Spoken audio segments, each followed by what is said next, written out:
Hello, welcome back. That was putting me up because I could see Barry doing that while the thumbnail was on screen. Obviously copying good old Turlin there on the thumbnail. It's almost identical, that Barry. Wouldn't have been able to tell the difference. But there we are. There's obviously a lot of chat already in the chat talking about Brighton and obviously Melissa Phillips. We're going to start there. Obviously talking about her, the news that came out. It was yesterday, wasn't it? This week has gone so fast. I don't know when things have happened and whatever else. Obviously with news today that's come out around Arsenal as well. So yeah, we're going to start with that and obviously talk about the game. Some of Mark Skinner's comments as per usual because he's now making us.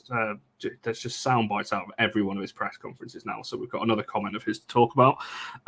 And yeah, to talk about the game on Sunday as well and how we're hopefully going to win and make it back-to-back, which feels like a long time since we've done back-to-back wins this season. So hopefully we can go on and do that one. Phil's only right, and Sean, I'll come straight over to yourself. Melissa Phillips sacked. That seems really harsh saying that, but that was obviously the news that came through that was the decision. Let go. I say let go because that seems nicer than sacked.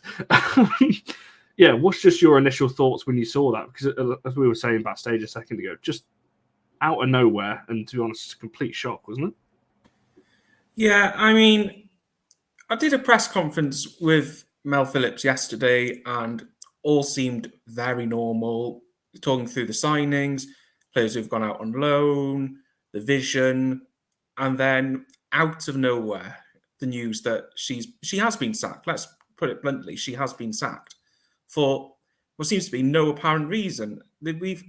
I've been lucky enough to be in press conferences with Mel Phillips all season, and it's been a very clear vision of where she wants to go, where she sees the team, how we have to take baby steps to get to where we want to go. And then all of a sudden, it's just gone again. And now we're back to, I think this is going to be our fifth manager in just under 2 years. And I'm stunned. It's not often I'm stunned by what Brighton do, but I am well and truly astonished with how the club have gone about this, because I have no idea why this has happened. I mean, I said on we did a TikTok live yesterday, and this question kind of came up, and I was talking about it. I know as fact that a couple of players only went to Brighton because of Mel Phillips and the project that she sold them. So when you're thinking about it like that, if you're a player, you'll go. Somebody just said, Anton saying there, the Brighton players are probably as shocked as everyone else. Thinking, well, I've come here for the long-term project that Mel sold me on, and now she's gone. You'll probably start thinking, well, what's going on here? Obviously, again, I'll come back around to you, Sean, on that one. But Barry, I guess from our point of view, just your general thoughts on it, really, because I said it was a bit of a shock when we saw it yesterday, and just are you as surprised as everyone else? What do you think on that one? Did you want my Man United fan response, or would you like my more measured all for Wayfo type response? Because my more measured all for Wayfo one's not. As a Man United fan, I didn't really care. It's you don't. It's like, okay, great.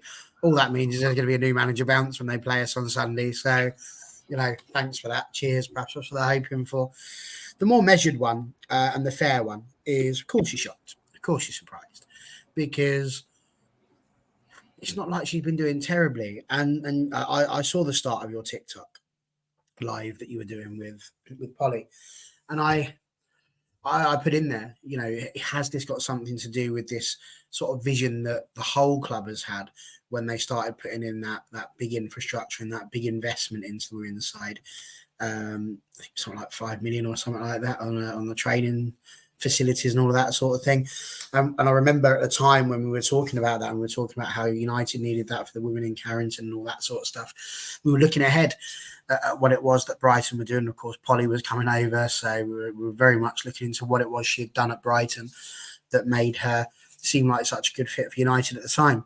And like I say, there was lots of positives there, but there was a big sort of path. And I remember looking at that path and going, I don't know about that, but we'll see how you get on. And as it went, clearly they've struggled in that respect. People expected Aston Villa to do well. This is what I say, people. I expected Aston Villa to do well this year. I thought they'd bought quite well.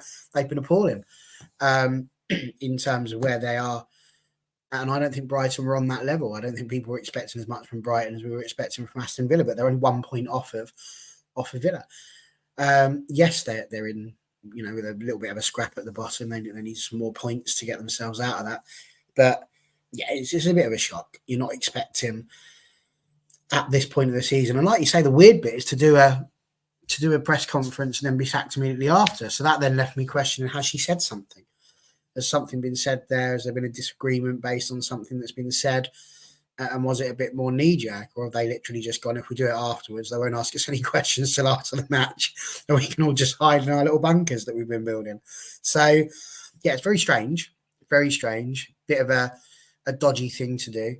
But like I say, the girls, you would hope from their point of view, are going to be up for it and try and want to do a bit of a new manager bounce, like I say. But equally, if a lot of them have gone because of Mel Phillips, could well have the opposite effect. It's certainly interesting, as Sports kind of referenced a second ago, talking about why let her have a window, sign a load of players, and then just get rid of her at the end of it anyway. I was just looking at last season's table, as you were saying. So Brighton finished on 16 points at the end of last season. Already, they're on 11 so far. I would expect them to get more than 16. I would have expected them to get more than 16 anyway. I don't know. I mean, Sean, what do you think what was the aim, for Brighton this season? I see, John, your question about the structure. I want to come back to that in a second.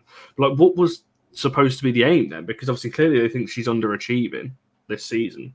But as we were saying backstage, Brighton have had good results again. Obviously, drew with us, beat City away, which not many teams could do. Even Chelsea have struggled with beating City away in recent years. Held Chelsea pretty well. What was the aim for Brighton? Why is she massively underachieved in their eyes? The board believe that Brighton should be a top 4 club. Now, if they think that we're going to be a top 4 club this season, then okay. I don't think even the most optimistic of Brighton fans would think we'd get top 4 this season, but that's the track we want to go towards. But I think a top half finish would be the ultimate really good season for a season, and that could still happen. It's not out the realms of possibility. But to think the results we've had, I think we had a run at the start of the season where we played all of last season's top 4, lost to Arsenal and Chelsea, and there was no shame in that. I thought we played really well in both. Got the draw against United, and we beat City away. I mean, how many other teams beat City away? Not many of them at all. So I have no idea what they think, especially with the players that have come in. So many players came in over the summer and over the winter as well. I mean, you talk about players that come in. Taylor Smith has just joined from Gotham, and the next day the manager's gone. I dread to think what she's thinking of all this. But it's very rare that Brighton, we talk about the Brighton board in such disrespect and that they're doing things wrong. But the women's side, I'm sure we'll get onto the structure later, but the women's side begs so many questions. And to think De Zerbi's on this project, the men's, there's no problem with that. But we're not letting a project happen. And yeah, I just think the board, if the board really think we should be somewhere where we shouldn't be, then questions really need to be asked. Yeah, I was just while you've mentioned it, I may as well bring up John's comment. Obviously Brighton have been praised for the structure on the men's side. Can it be said for the women? I mean, is that what we're talking about? Is the structure just not there, and they've kind of underestimated the WSL, that you can't just jump? From we said Villa were pushing. Obviously finished 5th last season. We're pushing it a little bit. Liverpool seem to be that side this season that are the closest runners to the top sides. But when you're looking at the table itself, Brighton win at the weekend. Shred up to 7th. That's 3 positions jumped in one game. It's still so tight in the middle. So it seems like a real big overreaction to me. Yeah, I mean, about the structure, you just look at the managers. Within 2 years, we've had Hope Powell gone. Amy Merricks comes in as interim. The month that Jens Shaw was manager, what a fun month that was. A whole month, and then gone again. Amy Merricks comes in as interim. Then Melissa Phillips is in, and now she's gone, and now we're in with Mikey Harris. And it's just, Mikey Harris doesn't even have experience of managing in the women's game to start with. So this is going to be interesting this weekend. No idea what.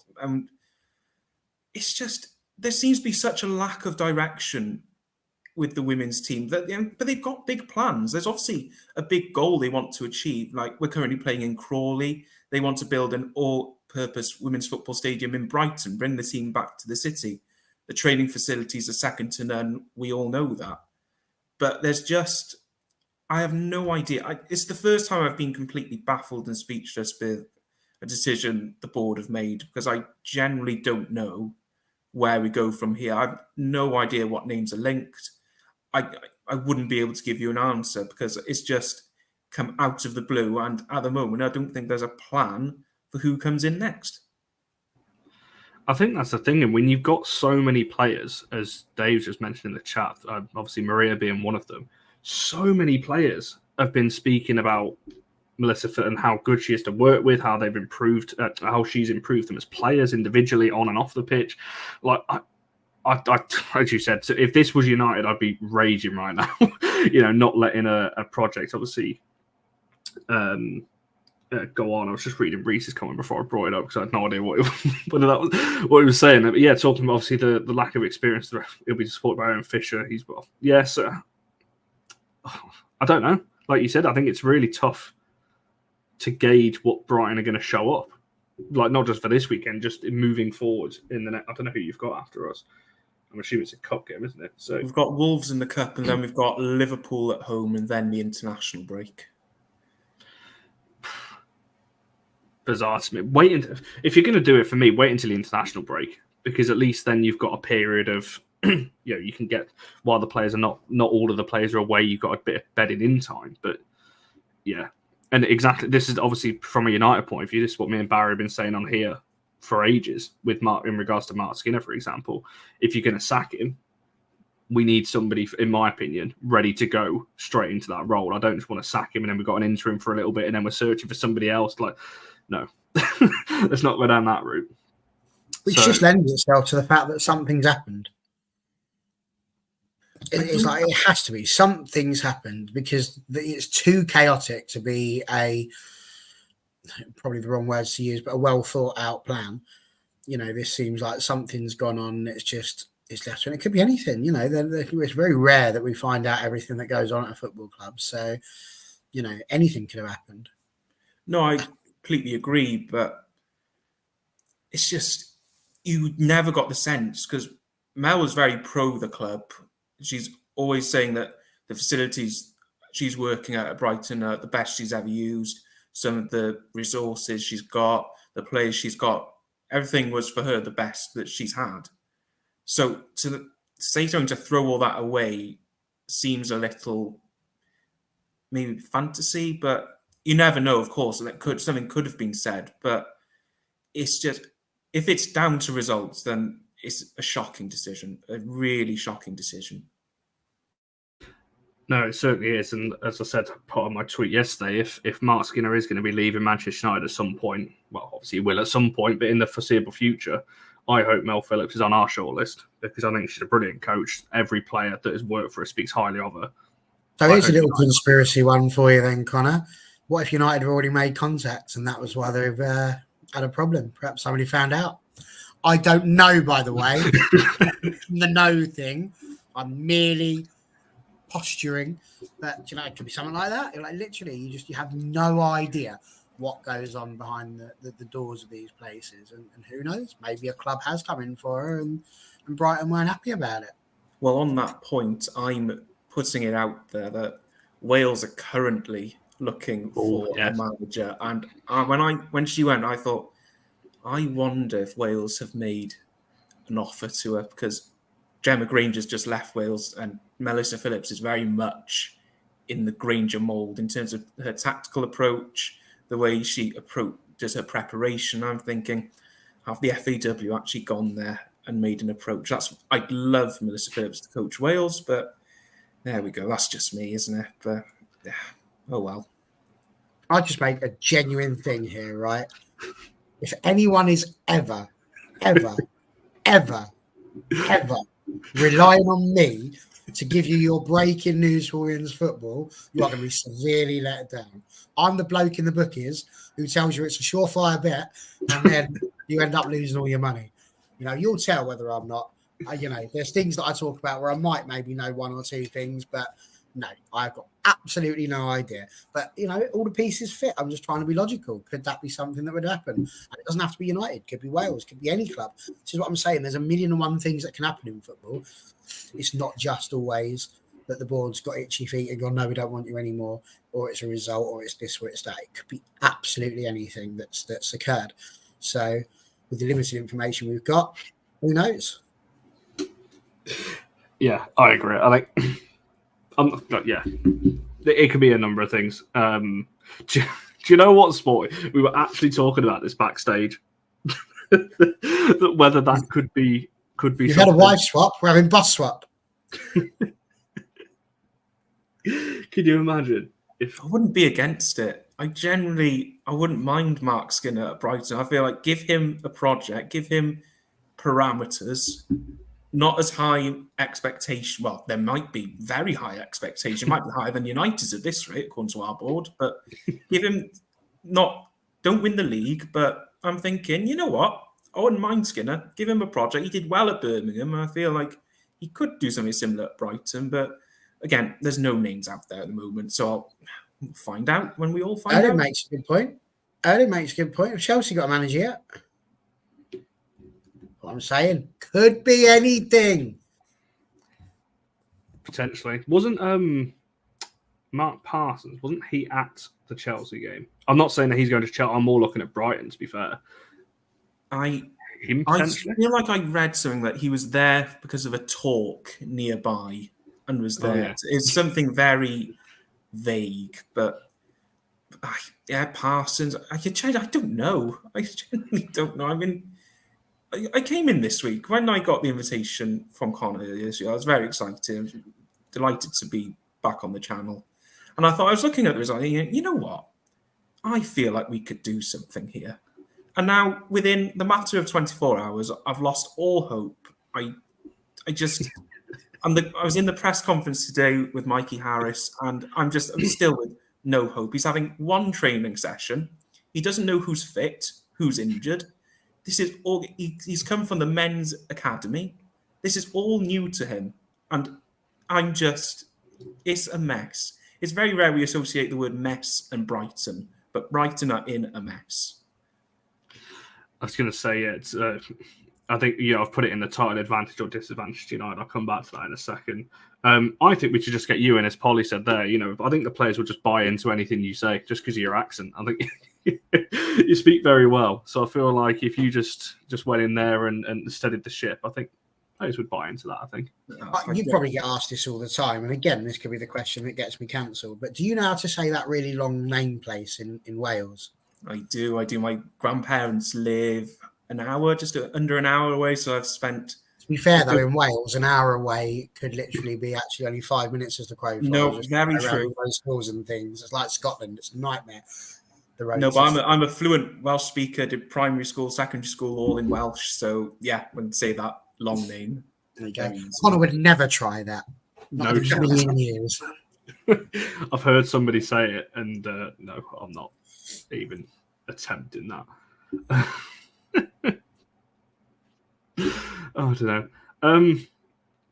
No, what I was hinting at, Jesse, in terms of I know that's the route they're going down. I was more hinting at potentially Mel Phillips going to Chelsea and Parsons going to Brighton is a potential option, I think, on that one. But to be honest, I think listening to Sean there and listening to other people talk about this, I think Brighton need to sort the people above the manager first, because it sounds like you could get anyone in there, and they'd get sacked for not winning the treble within the next year or something. So, yeah, I'm not too sure.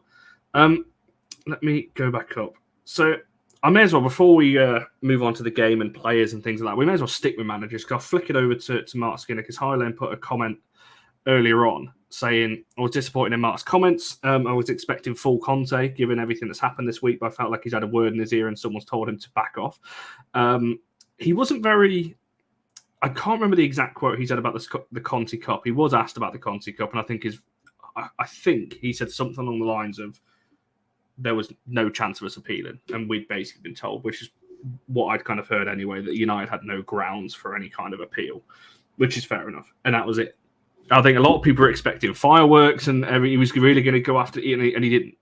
He just said, yeah, we basically got told we weren't going to appeal, and that's it. However, the other thing he said when he was asked about the transfer window is he said we weren't just going to waste money. Can you make any sense of that, Barry? What he's been talking about investment for about 2 months now, solidly in every interview he's done, saying we need investment to compete, we need investment, and then he's just come out and said we don't want to waste money. Why are you coming to me on this one? Sure, it's got something good to say about it. Really wants to get Brighton. At the moment, I'd pay his cab fare. Like, I can't.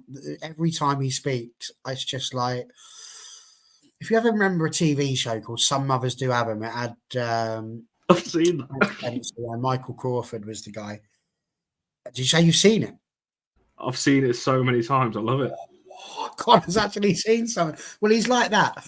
You know, whereas Frank Spencer would always do something wrong, Mark Skinner just doesn't seem able at the moment. Like, I get what he's saying.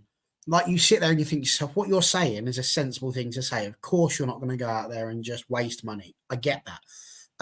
But we're talking about the football club that brought in Diane Caldwell, for example.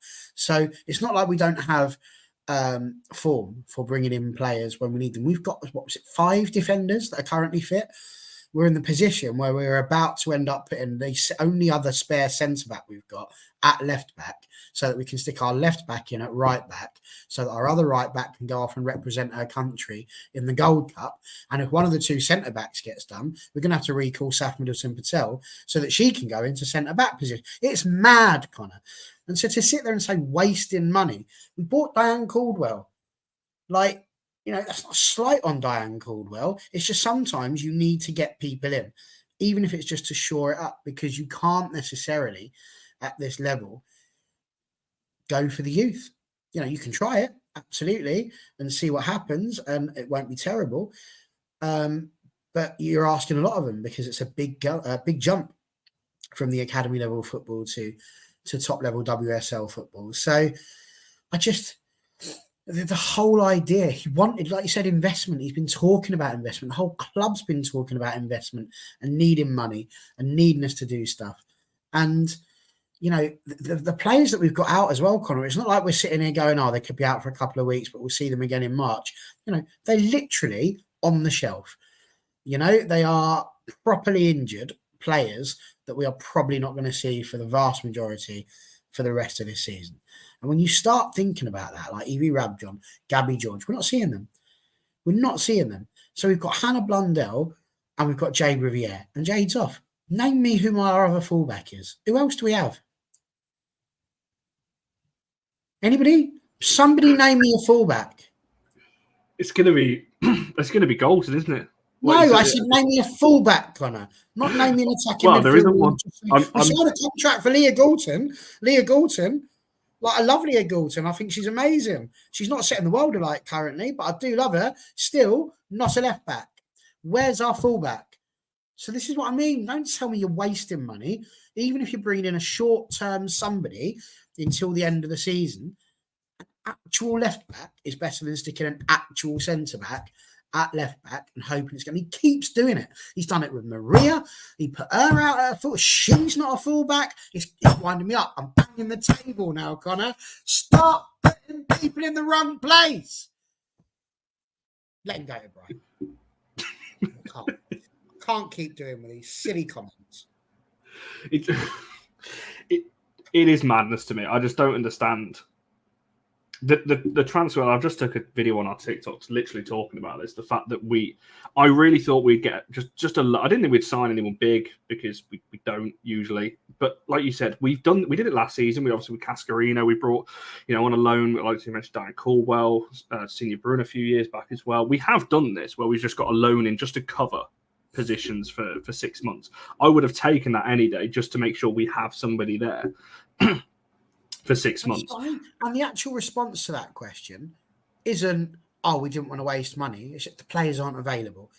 Or, you know, there's other ways of saying it, not just saying things. And we have wasted money left, right, and centre. The number of people we bring in who barely play a football game for us. I mean, like Leon, what was that? We paid money for her, didn't we?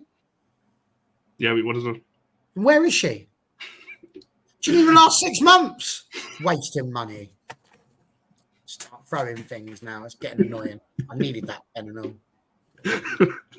While you go and get your pen, I'll come to Sean in terms of what you think. Because Polly's put a comment in the chat saying about, he said we're being too picky about the ones, obviously, but Paul pointed out a few weeks ago, saying that they need to invest in a few areas. And I think this is the thing. It's very much a backtracking on what he said. And I wonder if, I think someone made the point a while ago, has he had a word in his ear? Stop calling us out, basically, for lack of investment. And now that's why he's coming out with not wasting money. But as Barry said there, and this comment, Leon, Thor, Cascarina, these kinds of players. Tunkara was another one. She was a solid defender, playing the Champions League, brought her in, never played her, and then she went. That seemed a complete waste. I mean, the only thing I could think of, not to put Barry theories out there, but has Sir Jim had a word in Mark, come here. Right, you're going to get a lot of money in the summer, and we're going to keep you on a contract. But what you got to do now is got to be quiet, just say, we can't waste money, and then we're going to spend bucket loads in the summer. Has Sir Jim just gone, you know what, just stick with it, we'll give you your new contract, and then you can have all the players you want. That's the only reason I can think, because you should be angry. This is, not to go all Roy Keane, this is Man United. Like, come on, you're meant to be up there. You're meant to be able to sign the best players. You are meant to be, people should be wanting to come to Manchester United. What? Why? It doesn't make any sense. Like, this game this weekend, just two angry fan bases who don't really know what to do. Like, we're all in the same boat, just with very different problems. I never thought of it like that. Sean's just done to me what I did to him with the Mel Phillips thing. I've sat there and cooked up Mel Phillips, possibly going to another club. And he's just like, I know I can get him. What's the Jim said? Very nice. Touché, sir. Like it. I think it's a possibility. It wouldn't surprise me if someone said to him, look, basically stop calling us out, because that's what he's doing. When he's talking about investment, he's almost begging in public to the people above him to make a signing. And like I said, I think he's probably been told, like, stop it, otherwise you're not going to get a contract at the end of the season. But to me, I just go back to the players that were let go in the summer. I know 18 in total, a load of defenders in there. Why let so many go? And I said, I understand Gabby George injuries, unfortunate. Rav John's injuries, unfortunate. Mm-hmm. But that's when you then recruit in January. Look what Arsenal have done. They've got their goalkeeper obviously going off with the Gold Cup. They've come in and gone, right, we need a goalkeeper for 6 months. They've brought one in on loan for 6 months to get that sorted. So that's how, for me, a club near the top should operate. You've got a problem, you fix it. And we've just we've got a problem. We'll cross that bridge when we get to Arsenal away at the Emirates and see what we can do. We'll see what he can muster up, what defence he can put out in that game. I see, Barry, you've started a couple of comments. Do you want to come to those ones? I'll throw him out there. I was actually going to count the other one, but I mean, this is another thing. Why give him money when he's off at the end of the season? Have they basically said, we're not going to give you any money because you're not going to be here to see those players through? So, that is a possibility, I suppose. And this one, you can give everyone game time. Can't have a squad of 42. That'd be mental. But 22 is what you should have. A player and a replacement for each position. If we had that, we'd be all right. This is why I made such a big deal about the fullbacks, because there's only 2 of them. Now, there was 3. If we'd had 4, we'd have at least had another fullback we could have done something with, but they're not there. It's like, where's Wally for fullbacks this at the moment, isn't it? And the answer is hospital seems to be the answer. Is there nowhere else? Oh, I think there's also these shows. It's not funny. I think there's also another counter as highlights that obviously Chelsea haven't just, they know Emma Hayes is going, and look at the players they're bringing in already, breaking record fees just to get players in, and they know that she's going. So it's no difference, Chelsea, it doesn't matter who you get in there. They've got a best in class, they've got a structure, they've got all of that sort of stuff. So I see what he's saying, but slight difference, if you're sitting in a situation where you are not trusting a man in the transfer market, which is possible, you wouldn't give them the money, would you? Whereas Emma Hayes and the recruitment department at Chelsea are probably sitting there and going, it doesn't matter if we buy a dud because we've got 74 other people who can play in that position, all just on the bench. So I don't feel like Chelsea are really going to have that problem, are they? Yeah, I think And to be fair, they can attract anyone because they are the best club in England. So it's very easy if you're a player. You got an offer from Chelsea, you're probably going to go. Yeah, but that's where you adapt. Our squad at the start of the season, I would have liked another fullback in summer anyway. We said this when we did the show at the back end of the transfer window. We needed another fullback. And obviously George gets injured straight away, and look where we're in now. But like I said, you adapt. You do something regardless for me of whether Mark Skinner's going to be here past the summer or not. You need that cover for whoever's in charge. I've got a fox fighting outside. It's really putting me off because all I can hear is the noise outside the door. It's really throwing me off, that is. Yeah. There's obviously a lot of comments about individual players. I don't really want to go down that route of bringing up individuals, but yeah. And yeah, as I said, it's midfield and forwards. We're covered. You know, if we get an injury, hopefully we don't. I think we're pretty much set. But it's that back line, as we've said, all window. And yeah. And no, it's not. It's a horrific noise, and I wish it would stop, actually, because it's really throwing me off. And yes, 18 fit players we have, and 2 of them are goalkeepers. Fantastic. Right, should we move on to the game? Or have you got another thing to add? I was just going to say, we've got 24 players. When you go on the Man United website and you look from 24 players, 8 of them are defenders, which need to fit into 4 places, but obviously 5 of them are centre-backs. 9 midfielders to fit into those 3 positions. And this is my biggest problem. We keep buying midfielders. We don't need midfielders. Stop buying midfielders. Reminds me of my mate Mark, right? When we were younger, he got paid way too much money. And every time I'd see him, I'm like, "You're right, mate." He'd go, "Yeah." And he'd bought a digital camera. The guy must have had about 70 digital cameras at one point. And he never used them. They were just like sat there in his cupboard all the time. Some of them unboxed. It's mad. I swear he was just starting up a new company. His surname was Kodak, so it could be that. But I mean, honestly, what are we doing? It's just we are stockpiling midfielders that we're just not using. Like, honestly. And that just gave a snapshot into my life there as well. There you go. We can do it. That's a terrible point. Thank you for the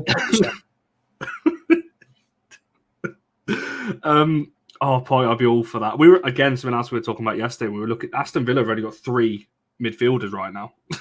So they need midfielders, and we need fullbacks. So yeah, let's get Maz in, and they can have one of our midfielders that's not currently playing. Because why not? Help each other out. And yes, maybe Emma Hayes wants the goalkeepers. We want the midfielders. Maybe that's what we're doing. There's something going on in this league. Right, Sean, I'll come back to yourself. And from a Brighton point of view, obviously we've put Turland on the thumbnail. Who's really stood out for Brighton this season? Who's been the key, I guess, players that have actually done really well so far this season? I think Turland obviously speaks for herself, and she's been brilliant. I know we can all look at the goals she scored, but the way she moves out into wing areas, brings everyone into play, has been really good. But I really think our midfield has come along a long way this season. I think Vicky Losada has been superb in that midfield, brings that experience, brings that calm energy to the midfield. And then alongside her, you've got Ziggiotti and you've got Pinto. Pinto's been really coming into form the last couple of games. Losada's been saying, you know what, she is on her way. And then Ziggiotti's been brilliant, for a very underrated player in our system. So I think the midfield has been a really strong area that's perhaps gone under the radar because Turland has done so well. But it's a good squad. It is good. We are doing well. But now Phillips is gone, I'm just sort of, I have no idea what to expect from the players anymore. This is the horrible thing. I have no idea what to expect from Sunday. They could all be fired up, or be all guns blazing, or they could all be, we don't know what to do. It's a complete guess what's going to happen. It's certainly, well, obviously that midfield you mentioned, obviously with Pinto as well, a player that turned down United because of game time. And to be fair, I'm kind of glad because we did not need another. Imagine we had her as well. I'll be another midfielder on the books.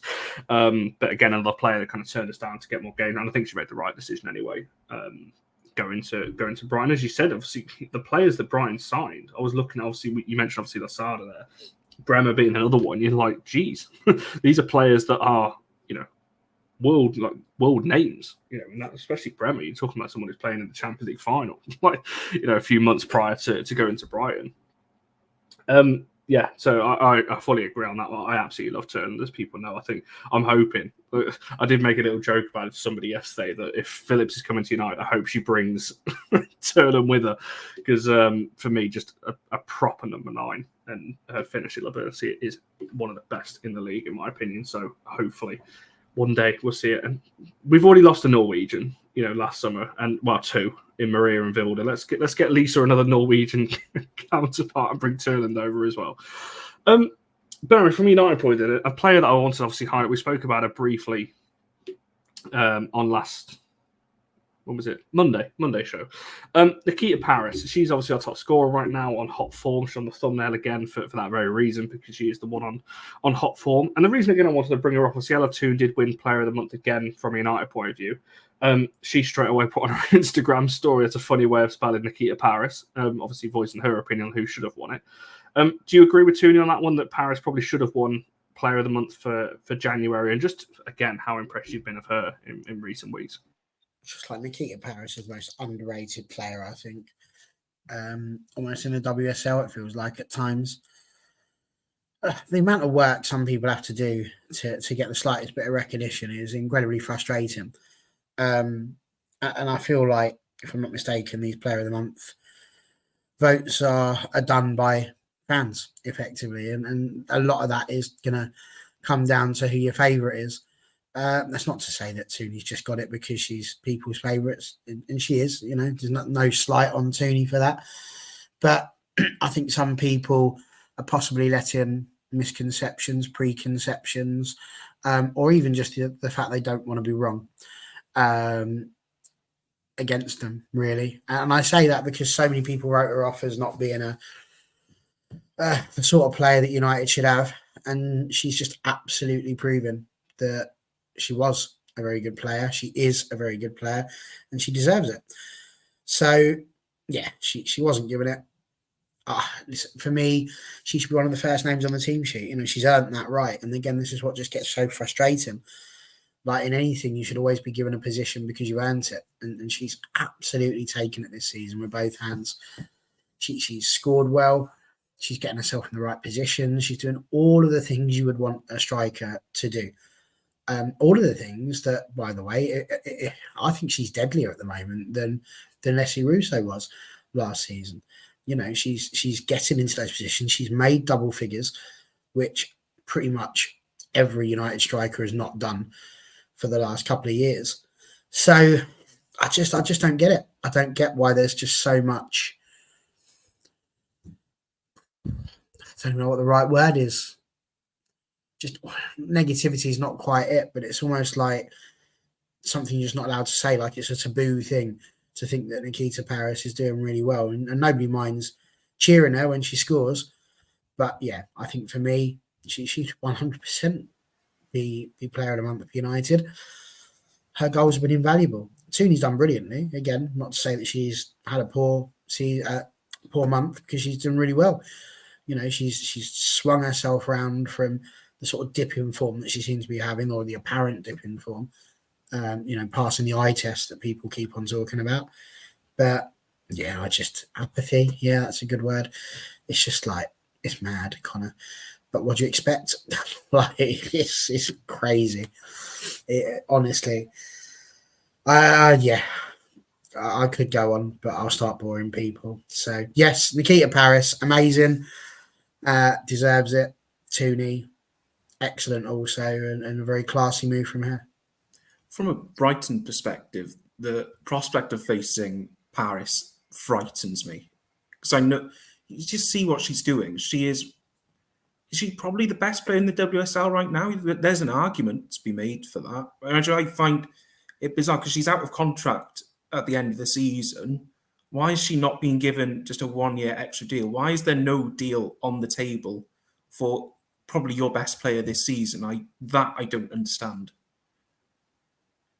comes back back to the whole thing. Well, obviously our captain is currently out of contract at the end of this season as well, along with Lucia, Mary, and Rachel as well, and obviously Mallard, if you include her, because obviously her loan is up as well. Yeah, I agree. I think this is my issue. I think with fan voting, I think any three deserve it, because Jade was on there as well, and I know me and Vic have spoken about this. I voted for Jade as well. Because I think it's harder for defenders to win it. I think Highlane referenced that. Look at Honor last season, probably our best player in most months, hardly won any because she was up against the Russos, the Earps, and so on. And I feel like any player that's up against a big lioness in a fan vote is probably going to struggle because of that. Like I said, not to say Toon doesn't deserve it. She's, as Barry said, she's turned her form around, and I think, again, rightfully in the three. But I think for this month, Paris or Jade, I think we're probably more worthy winners. And like I said, Toonie herself has said it from and just to throw out, Paul's putting here, it's all about opinions. It is, but I'm not really sure what sort of response you're expecting me to give you to this one. If you'd have come on here and gone, do you know what, Barry, there's people that might have a different opinion to you. Ella Toon's done this, and this. I'd have a bit of respect for it. But that is just basically turning around and saying other people can disagree. So I'll throw it out there for you. We played four games in January, which is what we do. And Nikita Paris scored in 3 of those games. She scored 2 against Newcastle. She scored the 2 against Aston Villa, and she scored the only goal against Manchester City. That's not to say, again, I've already rated Toon. But if you're telling me that out of the 2, 3, 4, 9 goals that we've scored, and 2, 4, 5 of them have come from Nikita Paris, if that's not worth Player of the Month, I don't know what is, because the points that we've got were thanks to her. The fact that we got back into games was thanks to her.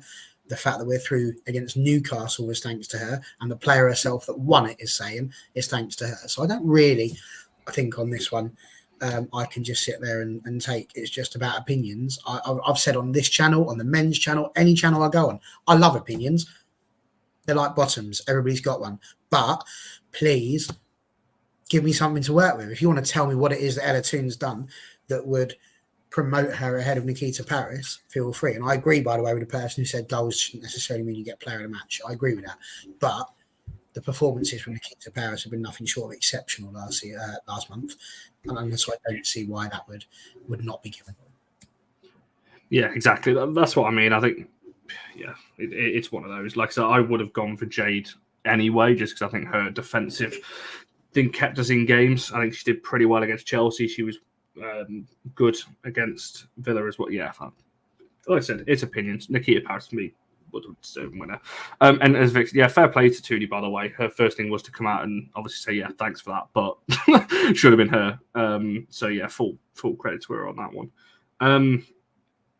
Yeah, it's a tough one. I've got issue with fan voting things, as people know, because I just think it's just so heavily biased on who you like. It's a popularity thing at that point, I think, rather than an ability thing, yeah, you know what I'm trying to say there. What's this one? You've brought it on screen, but I'm trying to read along with why you've brought it on. My eyes are going. Oh. I just found it funny, mate, but I didn't feel like I needed to talk about it, but you're making a big deal. I was looking at it thinking because she did a Batman celebration. I was waiting to see if there was something in there. No, I just found it funny. Never mind. But yes. Anyway, sure. Coming back to yourself then. On to a couple of the Brighton players, obviously, that we do know. Maria and obviously Bagger's down there as well. How have they been at Brighton this season? Obviously, we know how good, particularly Bagger, was against us in the reverse fixture of this and the 2-2 draw. But how have they been at Brighton this season? Both been really good. I think because they're coming from United, I think there's maybe a thing from Brighton fans that, okay, these have experience at a big club. They'll be able to help us. And I think that's exactly what they've done. Maria's been a really solid addition at the back. Again, I think we lost a lot of experience in the summer. I think we lost over 300 appearances between 5 players in the summer. And that's a lot to replace. But I think Maria's come into the heart of that defence and has done really well. Just a solid, she's not outstanding, but she's never terrible. And that's I think that's what we need at the back. And then Bagley in goal has been brilliant, because I don't think many would have, because we signed Everard from Chelsea as well in the summer. I think when both came in, there was a sense that Everard would be the number one and Bagley would be second choice. But ever since she came in, she's been absolutely brilliant. She's kept us in so many games, made so many key saves. And yeah, I think she's probably behind Turland, player of the season so far. And I don't think it's a close one, but I think she's been absolutely brilliant. And yeah, but no, both United players who have come in have done outstanding jobs for us, and we'd be in a worse place without them, put it that way. It's good to see them doing well. Obviously, Maria's a fan. Well, both of them obviously got on well with the squad, but Maria, I think in particular, was a huge fan's favourite last season. When she wasn't playing, she was always kind of getting the crowd up and everything else around the fan. She was very good with fan engagement, things like that. So, yeah, I'm glad to hear that. I don't want them to do well this weekend, mind, but I hope in every other game that they do really well, because I think they're both likeable players. And it's the same that I do not want Maya Letizia to do well this week, but it seems to be impossible for her at the moment to have a bad game. So in every other game, we'll accept that, but maybe not in this one. Yeah, I don't think either of them were particularly bad, but potentially not the level that we were looking at. Obviously, when we were looking to progress forward, and as a goalkeeper, she was never going to play. With Fallon coming in, we've already got Saf, who obviously we'll talk about in a second, and Mary as well. It was right for Bagley to go when she did. Maria, on the other hand, what we could have done with potentially her this season, just to have, I know, but she's not known as a fullback. She's played centre back as well. She has played defensive midfield as well, Maria. So she can play she's versatile, is old Maria. So potentially she could have been the cover that we needed this season at fullback. Really? I just went on a full 2-minute run about how we don't put centre backs at fullback. You're like, yeah, Maria Torres-Dottir could have done that. I think there's some exceptions. I think if you've played there in more than like double digits games, like if you played more than 10, I think you can class yourself as versatile, and you're always going to have a stronger position. Because you have played there doesn't mean you should have. No, I agree. But I don't think she's a bad option. I would have kept her personally, just around the squad, but I would have kept her for that reason, because I think she would have done a job at fullback or at centre back if we needed her. And you want to put Mayer out there. I'd rather we didn't, though. I'd rather we keep Mayer in the centre and the right side of centre as well. Don't be sticking her on the left side like we did against Man City. Anyway, moving on. What should we move on to next? Should we talk? I just mentioned it there, obviously, the Welsh contingent. And Barry, come back to yourself, because I want to talk about Lad in just a second. But yes, because I'm definitely place to talk about the Welsh contingent out of three. Go ahead. But Sean, obviously, we know your ties to Wales, and people haven't guessed by your accent already in the 48 minutes that you've been talking. I want to start off with Saf, because obviously she is the one deal that we did do in this January window. She has gone on loan to Watford to the end of the season. What do you think of her overall game? And obviously the move to Watford, obviously I assume you're going to agree that's probably a good move for her. She's getting game time now. But yeah, just her time with Wales and obviously her future. Where do you think that can go in terms of time with United?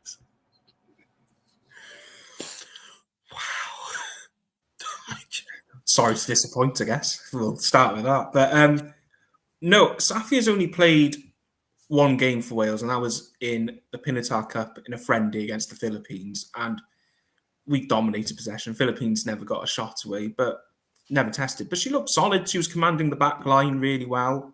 Obviously, a back line that had Gemma, Evans, and Hayley Ladd in it. And I think she's very highly rated in Wales. I think we've seen bits that, you know what, she can do a lot of things, because she's gone to the senior squad when she was 18, and that says a lot, because we've got a good couple of experienced goalkeepers, and she's broke in and has stayed there ever since. And I think there's a perception in Wales that she needed a move. We needed her to play, and I think a move to Watford's a brilliant move for her, and we saw that brilliant save she did on her debut. That was an outstanding save. And yeah, I think we can. Saf's brilliant. I do think she has the ability to be United number one. Obviously, Mary in the way. But no, I think a lot of people in Wales rate her quite highly and can definitely see her as the next number one. No, for sure. I think just watch. You mentioned that save. If people haven't seen it, it's either go onto the Watford Twitter account or go on the All for United WFC TikTok, because I posted it on there a few days ago. Give that a little plug while we're on here. Yeah, it's incredible tipping onto the bar and then quick recovery as well, getting straight back up, not messing about, and not one for the cameras, so to speak. And yeah, they won that game as well. And considering Watford are at the bottom of the table, that was a huge win for them. So hopefully, if Saf can keep them up and help with a few clean sheets, that's going to do huge things for her. Another, you mentioned them there. Now, obviously, Gemma Evans came to United last summer. She's been a mixed bag, so to speak. She's playing probably out of position. It's safe to say at left back, as we've seen her in a few things, as Barry said earlier on about players playing out of position. Now, what do you think? I'm intrigued to hear your thoughts on this in terms of Gemma, because as Barry said there, if Jade's going to be missing the Arsenal game, we don't know. Mark did hint at the press conference that potentially United might try and keep her for the Arsenal game and then send her away as soon as that game is finished. If not, it's very likely it's going to be Hannah Blundell at right back and it's going to be Gemma Evans at left back against Beth Mead and Emily Fox won't be there, but it'll be against Beth Mead and whoever Arsenal play at right back at the time. But what do you think on her? And do you think, again, do you worry for her a little bit that she's kind of being played out of position, and by doing that, she's being heavily criticised? Because in the Manchester derby against in the Conti Cup, she got a lot of criticism for that game. It's very weird because Gemma Evans, I think, is consistently one of Wales's best players in every game that she plays. She, in that centre-back position, she dominates the aerial ball.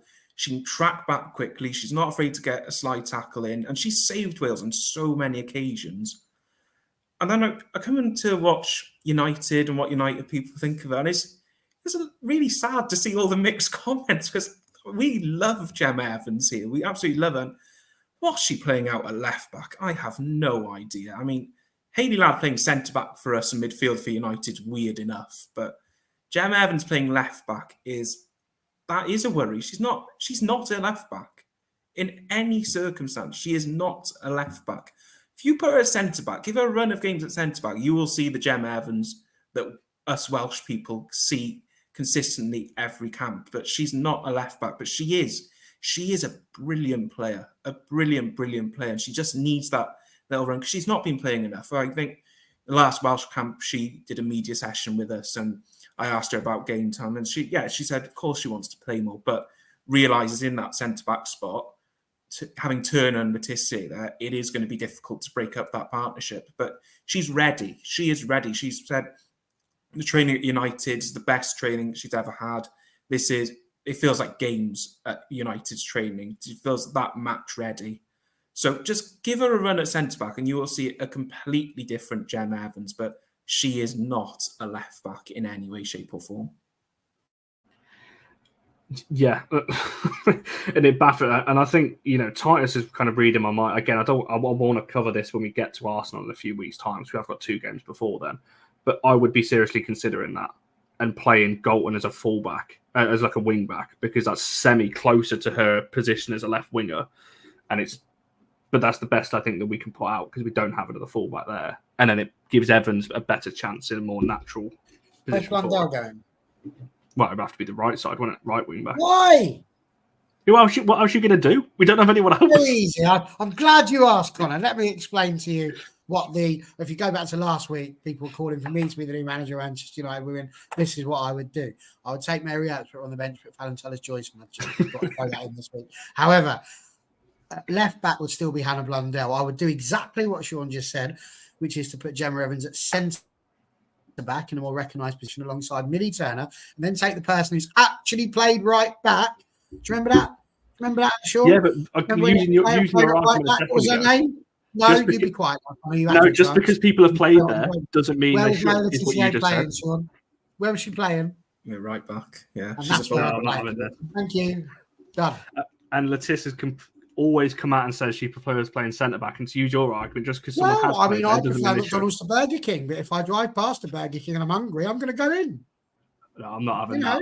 I don't want Maya moved out of that centre back position at all. Well, I don't want her moved out there, but what do you do when you've got a club that has got 5 defenders for 4 spots. No, That's honestly, brilliant. I would rather the 5 at the back and put Galton as I think wing back. that should be our poll this week. 5 at the back or my right back? Throw it out there. When we get to Arsenal, that week of Arsenal, we'll whack that out. We are going to be talking about it because, as I said, that is likely going to be our team. The reason why I said we'll wait and see, because as I said, I think United are going to try and keep Jade. Whether they're going to be successful in that, I don't know. But by the sounds of it, United are going to try and keep hold of her into the very last minute and then send her to Canada, which is a bit harsh. But I'd rather that, to be fair. I'm thinking of. I'm not a Canada fan, so from a United point of view, 100% keep her, get her in that Arsenal game, and keep the back 4 as it is. But yeah, we shall see. And yeah, this is what we were saying earlier on. We're one more defensive injury away from massively being in trouble. I don't know. The other kind of Welsh player I just mentioned there, obviously Hayley Ladd. Obviously, I'm sure she's as highly rated for Wales as she is for us. But she's been in and out of the United side this season. She's getting a bit more of run of games now since kind of December time. But at the start of the season, she started the first game, I believe, and then she went out of the squad. Then she came back in for a game or two, then was out of it again. What have you made of it? Well, she didn't play the last game. It was Lisa and Zell that played the midfield. Do you think that, again, she should be starting a bit more? Obviously, she played majority of the games last season alongside Zell. But yeah, how highly rated is she in Wales? And again, her United career, as we said earlier on, that she has signed an extension. One of the players that has committed to United, so to 2025, I think. I can't remember whether it was next year or the year after. Anyway, she signed a new deal. So yeah, just all of those questions. Have all of that. The biggest compliment I think I can pay is Wales don't tick without Hayley Ladd in the team. Now, I know it is a bit bizarre to me that she doesn't play week in, week out for United, because I think she should. I think she offers a lot in terms of she's versatile, her passing ability, just that presence in midfield that I think a team like United does need. And very highly rated in Wales. As I've mentioned, she does play centre-back for Wales. I've not seen her anywhere else for Wales. I'd love to see her in that midfield, where we've currently got a midfield of Sophie Ingle and Harrod James and Jess Fishlock, and it's quite hard to break into that midfield, especially when Ingle's playing the holding role. So it is centre-back. But no, she's really highly rated, and she keeps... Yeah, there's a lot she does for that Wales team that maybe goes unnoticed because we have a lot of other players elsewhere, forward, midfield and whatever. But no, I do find it a bit bizarre that she isn't playing week in and week out, because I generally think she's an incredibly, incredibly gifted player. No, for sure. She, I think I'm really happy with her extended. Barry, I'll come to you on the 2 extensions in just a second. Obviously, Vic's mentioning Williams can defend. If anyone hasn't seen the video, by the way, I tweeted off the All for United account earlier. It is on the TikTok as well. Obviously, Rachel Williams' goalkeeper era is among us, and to be fair, some good saves in there. It's a hilarious video. If you haven't watched it, by the way, go and give that a watch. It's the lighter side of the team in training. I think is safe to say, or pre-training. They don't actually do this in training, I should hope. Pre-training or after, whichever one it was. But Barry, obviously, the news that obviously over the last kind of few weeks, Galton has extended. This week, obviously, that was announced since we've done the show on Monday. Happy with that one? Obviously, we knew that she was coming up to the end, another couple of years plus an option on her, so at least 2 or 3 more years of Leah Galton. Do you think that was another important one to get over the line? Yes. Yeah, fair enough. I could. The reason why I asked the question but yes, because she is a good player. We've seen the best of Leah Galton over many, many years. She's not in the best run of form at the moment. She's had a slightly trickier season than normal, but we've seen that with Ella Toon as well. So, players will go in and out of patches, but we know the quality of Leah Galton, and more importantly for me, at a time when a club's being told off because of not being able to get people over the line and signing contracts, the fact that Leah Galton has proven time and time again that Manchester United, where she wants to be, works for me. I want players that want to be here, and Leah Galton fits that description. Yeah, and as Erling said, they're also one of the originals. A huge part of the history of the team, which is good to see as well. And I think, again, another likeable player around the squad. She's clearly well liked and gets on a lot of the squad as well. So, yeah, from that point of view, yeah. The reason I asked that question in that manner, by the way, is because of the season she's had so far and whether there was other players that were potentially, I guess, more crucial to get done ahead of hers. I was just messing with you, Connor. Still upset about your right back comments. Higher, and there is a contract to Garcia, but I think the last I heard was about 2 weeks ago, and they were quite far away on agreeing anything. So I think that's another one that's going to rumble on for a little bit. I think a lot of the contracts are probably going to rumble to the end of the season. To be honest, we might get a few more around late this month, early March, but I think we're going to be waiting a while on some of those other ones. There's a comment I've just lost it. I need to start starring these. And yeah, I agree with that one in some respects. Sacrifice their own game to help others.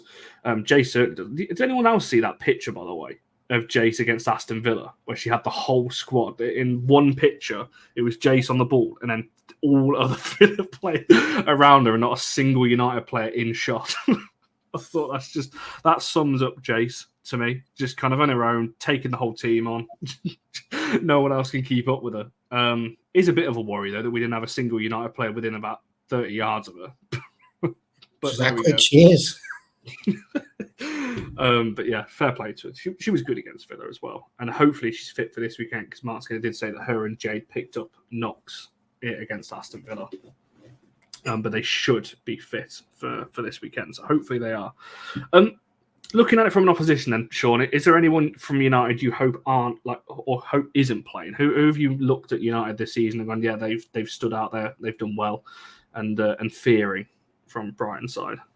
A freak Maya Letizia injury would be superb right now, but I know it's not going to happen. No, Paris, I think I do worry about Paris because I think she can get out our defence. And Jace, like you said, is there a bit of Darwin Núñez about Jace? Like, you love her, you want her to do well. It's just not coming off slightly, but you know it's going to come eventually. And I think that's the big key. But apart from Paris, there's not anyone in the United team I'm overly concerned about. I think Brighton have the ability to get at them, restrict them. Like you saw in the 2-2, I don't think we were miles apart. So, but Paris is certainly one for me where I'm thinking we need to stop her. And can we stop her? Who knows? Yeah, I hope so. Well, no, I don't hope so. Let me rephrase that. I hope you don't stop because I hope she continues a scoring run. Because it would be amazing if Paris could reach 20 goals this season. I said she's on 14 now, isn't she? Or, no, 13. I can't remember which way around it is. It's either 14 and 13 or 13 and 14. I can't remember which way around it is. So one of those two. Yeah, that's a dangerous game. I apologise. Please. The last person to do that was Graham Falk when he compared one of our players to Jordan Henderson, and that was a. No, I mean it in a good way. And if it's to redeem myself, we've got Villa in the Conti Cup, and we're going to win it for United. So we'll win that for you. So I hope that redeems himself. I've never seen so many United fans under a Brighton post as there was when that fixture, obviously, the draw happened. And yeah, every United fan is a Brighton fan for that day, just to see Villa get knocked out of the competition. They shouldn't even still be on that one. Yes, James, 13. I know it's one of those, but yeah, if you're saying it's that one, I will go along with that. So that's what I mean. 7 goals away, she could hit 20 this season. And I think that would be incredible if she could get up to 20 on that one. And I agree. I think Jace, in recent weeks, she was good against Chelsea. Obviously, the goal came from her. The goal against City came from her, cutting in from that right-hand side. So I think, yeah, fair play to her. She's getting more, and I think the players are getting more in a way. She was good against Villa as well, in my opinion. So I can't believe Columbus put Zellum in a midfield 3. Not going to lie. Usually you're saying you don't want Zellum in there, but yeah, do you know what? I wouldn't be surprised. I mean, it's a bit unfair to drop Tooney, but Lisa's been playing well. I think Lisa should start next to Zelen, by the way. Yeah, I don't know. I'll be amazed if he takes Toon out. Not gonna lie, but Lisa, 100%. Now we're going to get rid of her. Make it make sense. No, not gonna happen. Lisa, though, she deserves to be in there because she's played well in the last few games against tough opposition as well in City and Chelsea. So, yeah, not too. Just on Zelen, very quickly, because I think there's a perspective from maybe outside the top clubs that she is a really good player and she does have a lot of advantages. From a United perspective, would you offer her a new contract just out of interest? Go on, Barry. I'll let you go first on that one. I have to repeat the question because I went off because I was in a bit of a sneezing fit. So would you offer Zelen a new contract? Yes. You don't even need to preface that. I would offer her a lifetime contract. I think she's one of the best midfielders we've got. Yeah, no, I agree. I don't see why you wouldn't. You know, I think it. Yeah, I nothing else to add. I don't see why you wouldn't. You know, she's captain at the moment and things like that. At least a 2-year just to see. Like I said, obviously with Skinner potentially going at the end of the season, I still think a new manager would want her there anyway. So I would, certainly at least 2 years. She's definitely earned that at the very least. What I wanted to say before I had a little sneezing fit is, has there been a more damning indictment for how we're doing this season than Brighton just being scared of one player? Yeah. Like, the Brighton fan, is it 9th, did I say, in the league? 9th, 10th in the league? 10th, yeah. And the only person they're scared of is Nikita Paris. Just saying, that's not ideal. It's just, I don't look at the team and think, it doesn't strike fear like a Chelsea or an Arsenal or a Manchester City. It's slightly more fear than a Tottenham, but it's not quite the fear of an Arsenal. So somewhere in the middle. Slightly more fear than a Tottenham. I assume then you've got no Spurs players that you'd be worried about. Martha Thomas. Not Beth England, no? Not Grace Clinton. Oh, Beth England. Oh, no. Okay, well, it puts you below. See, now even Spurs are more scary than us. Okay, Liverpool, more scary than a Liverpool. There we go. We'll go through the Liverpool squad in a minute, and they'll be better. Because Roman Hart's a good player. I like her. I can't say any more about Liverpool. No, don't. We'll be below Bristol at this rate. This is the players you're worried about. Grace Clinton, I forgot about her as well. At least she's got to come back into your. That will be a keeper next season. I think. There you go. That's another addition you can have, and that will make a big difference. I think having Clinton back. It would. I put this on my Twitter a few weeks ago. I think it'll be a massive failure on United's part if we don't manage to keep hold of it, and if she goes away on a free as well. I know she's not out of contract this summer; she's out of contract next summer. But if 2 loans, like we buy her in, loan her out, then get rid of her, that just seems what an absolute waste. And especially because she's proven it in the WSL 3 times now. Do we pay money for her and all? Oh, did we? That's a question.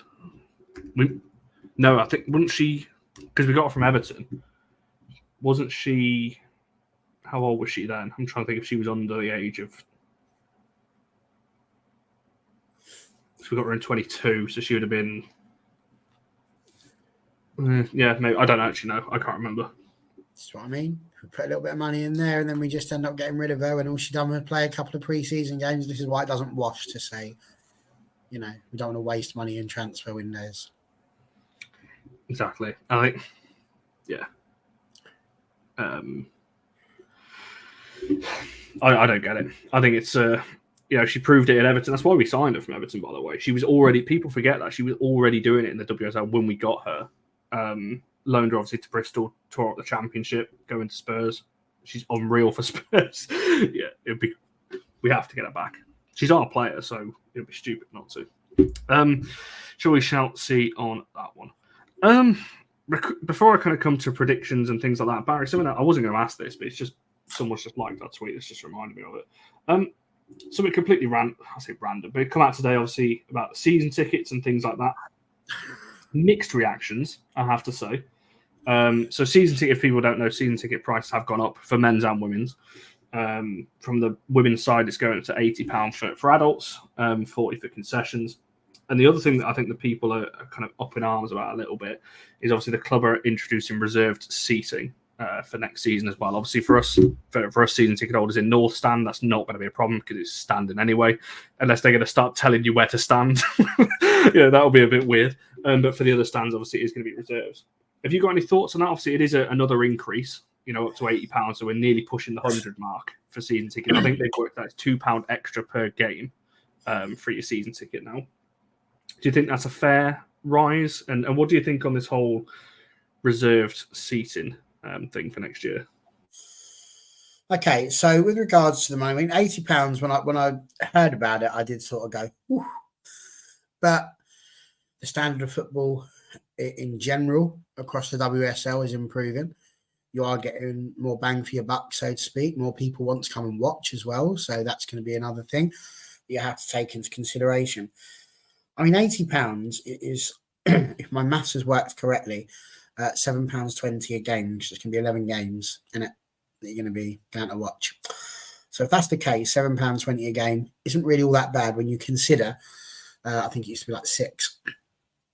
So it's not a huge increase. So I don't really think on the overall that it's that bad. And actually, in a time when we're talking about investing, we're talking about how Manchester United as a whole are a side that consistently seems to remain in profit. We're doing the right sort of things behind the scenes. What we're doing with that money, God only knows, but it's coming in. So in that respect, no, I'm not too fussed about this. I mean, it's easy for me to say. I'm not going to be buying one, providing I'm still working where I'm working. So, it doesn't affect me in that respect. But would I pay 80 quid? Absolutely, I would. Yes, I think that's a reasonable amount for a season ticket to go and watch 11 games of football. So, yeah, that's that one.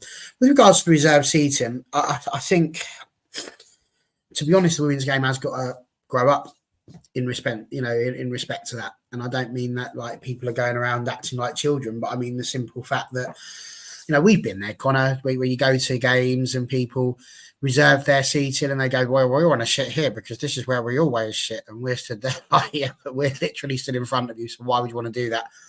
It's like when you go parking and there's about 700 empty spaces, but someone still comes and parks directly next to you. And you're just like, why? Why would you even risk that? You've got all that room. Yet here you are, just determined to be next to us. And that's kind of what happens here. So I actually think reserve seating is the right thing to do. They need to make sure they open up the terrace so that people that don't want to reserve their seating and want to stand can do that. And eventually that's how it will end up. I just think, people will whinge about the reserve seating. Of course they will. But I can also recall the fact that when they weren't doing that, they were really struggling in terms of selling the tickets. So they'd stop at a certain point and go, we're not going to sell any more because it might not be safe. And then when you turn up, there's loads of spaces. Right when I was coming right at the beginning, and I wanted to stand with the guys that were singing and Connor and John, I'd turn up and I had to ask them, can I exchange it? Can I walk around? Can I go? And then they'd wait until kickoff and then go, yeah, there's space. We'll take you around. No problems. Probably wouldn't be able to do that nowadays. And it was down to the fact that you couldn't buy a ticket. And why couldn't you buy a ticket? Because they hadn't reserved the seating. They weren't doing it properly. So reserve seating will mean that you are actually selling the right things, and it'll be down to people to be more on it. Is it the most wonderful thing in the world? No, it's not. But your season tickets at Old Trafford will do the same thing. It's football. It's what it does. People are always going to be a bit upset about it. I get it. It's a change. And this is the problem. Women's football is going through such a fast, accelerated change that I suppose the men's game went over a very long time. So I think people are going to be disappointed. But again, it's just because it's changing, and it's changing from something that they're used to. And I think that's going to be the big thing. But the fact that you actually book the place where you want to sit, yes, it's more faff because you've got to turn around to your mates and go, where are you sitting? And then they can lie to you and you end up not sitting anywhere near them. All those sorts of things might happen. But on the plus side, you would hope that you could work out whereabouts you want to sit. So, for example, like somebody is going to buy a ticket at some point and they're going to be sat directly behind Connor and won't be able to see over the cliff. They know next time, don't buy that seat because Connor's likely to be sat in that one. So they might go for, the next stand, to be honest, just to make sure they can see. So much ado about nothing, I think. I think there's more pressing things to worry about. But I accept that's very easy for me to say. As somebody who's not been able to get to as many games as I did last season, maybe I feel a bit differently now. I don't have an issue with it per se because obviously I'm in standing anyway, so it's obviously not going to affect me too much. Where I think it could become a slight issue, and Polly, if you're still in the chat, I'm going to use you as an example here. Obviously, Polly and Mia come to United games, not season ticket holders. Obviously, when we're in standing, it's easy, just buy a ticket and there you stand with us. When we get moved, and we've been moved for this weekend, by the way, so we're in East Stand this weekend. How is that going to work with allocated seating? Am I just going to get allocated a seat next to people that I don't necessarily want to be? I don't think they'll be allowed to move you. Well, that's it. If they're going to keep all 4 stands open, then fine. This is not going to be an issue. If we're going to have what we've had this season, where they're moving us for Conti games, we've been moved every time. For the FA Cup, we were behind the 1 goal, and this weekend we've been moved to East Stand. Like, if that's going to happen, I think there's going to be problems because they're just going to end up moving. It's reserved. They wouldn't be able to do that, but I don't think because that just, as you say, causes too many problems. So I can't see why they would do that. If they did, then that would definitely be something to raise with them because LSP would be scored a massive own goal there. Yes, I don't want to be stood just next to people I don't want to be stood next to. So hopefully that's not the case moving forward on that one. I know, unfortunately, Polly, we're going to be moved to East Stand this weekend. So we'll have to form our own little stand-in section, not by the corner flag for a change. I'm gutted, actually. I like standing there. Ever since Mia's introduced me to the court, where she stands near the corner flag, I don't want to stand anywhere else. I've made like a little spot. I lean against the wall, watching the game almost slide on. I like it. It's a bit of a pain when the ball's down the other end, mine, because you can't see it. but when it's down this end, when it's down North Stand end, brilliant, perfect view. So there we are. Very quickly, because I'm conscious Barry's on the men's channel in 10 minutes' time, so we are going to have to wrap this one up pretty shortly. Earlier saying there will be parts of LSV with only season ticket seating, and others only single tickets. I don't know. They have said they're going to do some phase things this season, so I assume what they mean by that is this season, the back end of this season, they're going to start phasing some season ticket holders in West Ham, for example, into seats and see and try. I don't know. I really don't know. That's all the email says. The sensible way to do it would be the season ticket holders get to choose their seats first. That's what it says on the thing. It's going to be the long-standing season ticket holders first, and then go. They will choose. People that have been going years and years and years will get the option, and rightly so. They've been supporting the team since way back when, so they'll get the first choices. Newbies just have to suck it up. Should have got there earlier. It's the way the whole world works. I went to go and see the Queen's funeral. I made sure I was there in plenty of time so that I didn't get caught behind people because I knew that was going to be a bit of a drama because I'm only tiny. So you just have to cut your cloth accordingly. So it's just unfortunate. But yeah, that'll be what happens. And then depends where the season tickets want to sit. They might not want to all sit together. They might decide they do. And then once they've decided that, then it'll go down to the ordinary folks, shall we say. Yeah. So the exact thing, just the last thing on this, so we'll introduce a reserve seating to enable obviously the safety and so on, the match day experience. From mid-February, so very soon, we'll commence a phased seat selection process, starting with supporters who have had a season ticket for the most consecutive seasons. There's no action right now. We'll be in touch when it's your turn to choose a seat and renew for next season. So, in the next few weeks, season ticket holders will get communicated to on that one. Right, let's come to your score predictions then before we wrap this one up. Sean, you were not as confident throughout this show as you were last time you came on. So are you going for a Brighton win? You went for a Brighton win last time and it was a 2-2 draw. So not too far off, but I'm assuming you're changing your answer, I think, this time around. Yeah, I generally don't know what kind of team we're going to turn up. We can't keep clean sheets, but we score every time. So a 1-1. I can see a 1-1. So I'll go with that. It's either going to be 1-1 or we're going to lose 4-1. It's going to be one or the other. Barry, what are you going for? A bit like Sean, really. I'm not entirely sure. I'm going to go with. I keep on saying that we won't concede, and then we do. So perhaps if I say that we will concede, we won't. So I'm going to say 1 to Brighton. It's today. Is this the weekend that Nikita Paris finally gets her hat trick? 3-1. Yeah, I'm kind of along with that because if Mel Phillips was still there, I'd have gone for a closer scoreline. Not gonna lie, but I think with all the changes this week at Brighton, I think it will play into our hands. 3-0. I think it's probably about fair. Quite a few 3-1s as well. Agreeing with you there, Mary. As John said, I can't see how it's going to help in any way. I know obviously the new manager battle thing, but I think it's been a bit more disruptive than anything else. Put it this way, the manager said in his press conference he was looking forward to getting to know the players on the bus ride up. So make of that what you will. Well, there we go. So yeah, I think I'm going to go for 4-0 as well.